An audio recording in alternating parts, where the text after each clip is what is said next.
happens is, and you see this in different professions like teaching, you see it in journalism, you see it in politics, especially left-wing, far-left radical politics, where they self-select themselves into these activist professions, whereas conservatives tend to build their business, build their family, build their church, build their community. Radical leftists like to get into the teaching profession. They like to get into the journalist profession. They like to get into the political profession because that is their God, that is their church, that is their reason for being. And so you have, especially in places like the Bay Area, these are radical activists that get into politics by getting in at the lowest levels. They rise through the ranks, and the most radical ones win. And then they put a sheen of legitimacy on them and moderation before they announce. They scrub their socials, and then they come out, and you're like, oh, well, this person is really buttoned up, and it's good. They do not care what a conservative in Southern California thinks about them if they are a radical leftist from the Bay Area. They just simply don't. And so it's just getting more and more and more radical in places like California. But the grassroots is rising up. There is hope. Yep. We're going to have Steve Hilton on soon, and we're going to talk about that Prop 50 or whatever. All right. We're going to welcome back National Radio. We're going to keep going with AMA on Friday. Don't go anywhere.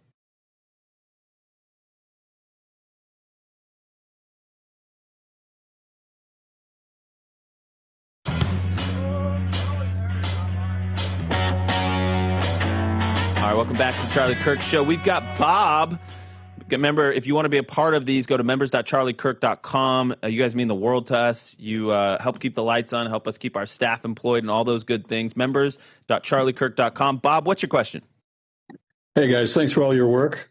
Thank you. The U.S. naturalization oath, which prospective citizens are legally required to swear by, also requires an applicant, among other points, to agree, I hereby declare on oath that I absolutely, entirely renounce all allegiance and fidelity to any foreign prince, potentate, state, or sovereignty, all of which I have heretofore been a subject to. So I have two questions here, if you could, related to this, guys. Could you comment on these? Number one, is it accurate to say that an honest Muslim applicant could not take this oath and therefore could not become a citizen? That's my first question. And the follow-up, does this renunciation of fidelity to any foreign prince, potentate, state, or sovereignty apply to Catholic allegiance to the Pope or the Catholic Church? No, I would say, let me answer your second one first. So the Bible is very clear. It says, render unto Caesar what is Caesar's. And so baked into the Catholic faith is an understanding that we have earthly powers and principalities. Earthly powers, let's not get into principalities. So we have earthly powers that are set up, that God has established the rulers of this world. And so there is not a moral issue or a conflict with honoring your national sovereign as well as your heavenly sovereign, which is Jesus and God the Father. That being said, we have examples in the New Testament, especially the book of Acts, where the apostles are asked to do things that are contrary to their faith, and those can cause conflicts. That's why it's important for Christians to be involved in the public spaces and in your government, your local school boards, all those things, because if good, godly men and women are leading your culture and your society and your government, then you are going to avoid those conflicts. You're going to avoid issues like religious freedom conflicts that come up and that end up getting litigated in the courts when bad decisions are made by bad leaders. And so, no, if Christians, we should flood the public square. We should get in positions of power and influence so that those conflicts do not arise. And there are instances in the New Testament, like I said, in the book of Acts, that mean we have to then defy the authorities. And sometimes you will be thrown in prison. This is why the scripture said, visit your brothers who are in prison, right? So, yeah, there is no issue on number two. Now, if you're asking about an honest Muslim, I would say, yeah, guess what? You know what's an interesting thing is the Muslims have to pray 5 times a day to the east, to Mecca.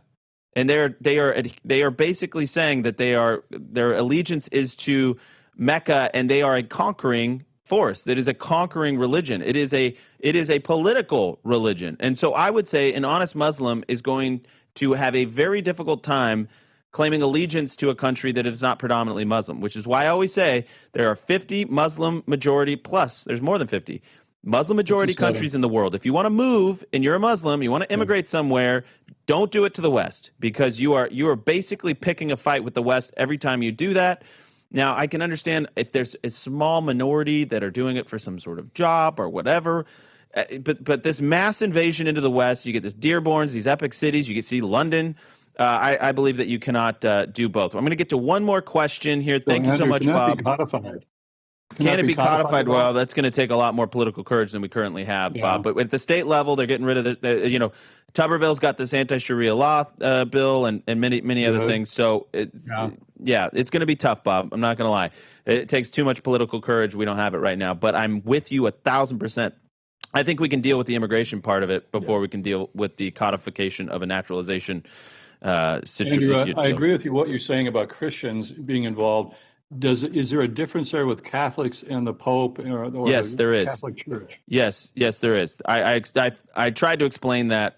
I want to get to Natalie, Bob. I'm so sorry, but You go ahead. Yeah. Natalie, Thanks, what's man. your question? Thank you, Bob. Natalie, welcome to the Charlie Kirk Show.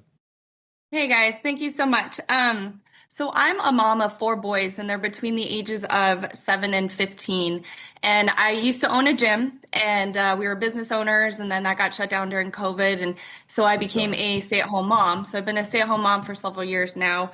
So I just wanted to know what advice you have for moms kind of in this stage of life where their kids are getting a little older.